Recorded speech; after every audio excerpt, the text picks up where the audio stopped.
বাইরে হচ্ছে প্রচুর বৃষ্টি। বৃষ্টির তো মুখ থামছে না আর এখানে এত কাপড় জমা হয়ে গেছে। এই কাপড়গুলো নিয়ে আমি কি করব? আমার মাথায় কাজ করছে না। বৃষ্টি হোক, জল হোক, ঝড় হোক, দরকারে তো বেরোতেই হবে, জল পাড়াতেই হবে। তাই জল পাড়িয়ে চলে গেলাম একটু দোকানে জেরক্স করতে, জেরক্স করার ছিল।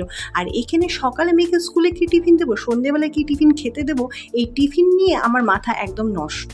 তাই ভাবলাম যে আজকে একটু ঝালসুজি করি, কারণ দুধটা আমরা অ্যাভয়েড করছি এই কদিন, কারণ ডাক্তারও বারণ করেছে, প্রচুর কাফ হয়ে গেছে আমার মেয়ের এই ওয়েদারে। তো চলো আজকে ঝালসুজি কীভাবে করি সেটাই তোমাদের সাথে শেয়ার করব। আর ঝালসুজিটা আমার বাড়িতে সবাই পছন্দ করে। তো এখানে আমি সুজিটাকে ভালো মতন ভেজে নিয়েছি।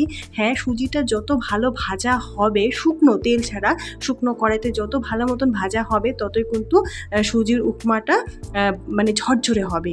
তো চলো, তো এখানে দেখো আমি কড়াইটা একটু পরিষ্কার করে নিলাম, একটু সাদা তেল দিয়েছি। আর এখানে আগের থেকে আমি গাজর আর আলুটাকে একটু সেদ্ধ করে নিয়েছি যাতে তাড়াতাড়ি ভাজাটা হয়ে যায়। আর এখানে কিন্তু আমি পুরো হাই ফ্লেমে দিয়ে একটু নুন আর একটু হলুদ দিয়ে, কোনো লঙ্কার গুঁড়ো, কোনো মশলা দেবো না, কারণ আমার মেয়ে এখানে মানে ঝালটা খায় না, তার মেয়ের জন্য স্পেশালি করছি। সবাই খাবো কিন্তু যেহেতু মেয়ের নাম নিয়ে করছি তাই ঝালটা দিচ্ছি না। তো আলু আর গাজরটা ভাজা হয়ে গেছে, তারপর আমি এখানে সুজিটা দিয়ে দিচ্ছি। আর এখানে জলটা না আমি অল্প অল্প করে দেবো, একবারে দেবো না, কারণ একবারে যদি জলটা বেশি পড়ে যায় তাহলে সুজিটা কিন্তু দলা পাকিয়ে যাবে। তাই আমি একটু হাত দিয়ে জলটা ছিটিয়ে ছিটিয়ে দিচ্ছি আর নেড়ে যাচ্ছি। আর এখানে কিন্তু ফ্লেমটাকে পুরো হাই রেখেছি।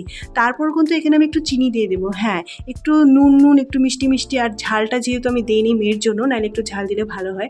তারপরে এখানে দেখো আমি একটু বাদাম নিয়ে নিয়েছি, বাদামটাকে একটু সামান্য তেল আর একটু নুনে ভেজে নিয়ে এখানে বাদামও দিয়ে দিয়েছি। তো এই দেখো আমার সুজিটা কত ঝরঝরে হয়েছে, আর খেতেও কিন্তু ভীষণ ভালো লাগছিল, একটু মিষ্টি মিষ্টি নুনতে। আর ঝালটা দিইনি, বললাম আগেই মেয়ের জন্য ঝালটা দিইনি, কিন্তু খেতে ভীষণ ভালো লাগলো, একদম ঝরঝরে হয়েছিল। আর হ্যাঁ, ঝুরি ভাজা দিয়ে খেলে না বেশ দারুণ লাগে। ঝুরি ভাজা ছিল না, কারণ মাসের শেষ তো, তাই ঝুরি ভাজাটা ছিল না, তো ঝুরি ভাজা ছেড়ে খেয়েছি। এই পর্যন্ত যদি তোমরা ভিডিওটা আমার দেখে থাকো তো অবশ্যই কিন্তু ভিডিওটা লাইক করবে আর চ্যানেলটাকে সাবস্ক্রাইব করে আমার পাশে থাকবে। তো দেখা হচ্ছে নেক্সট ভিডিওতে।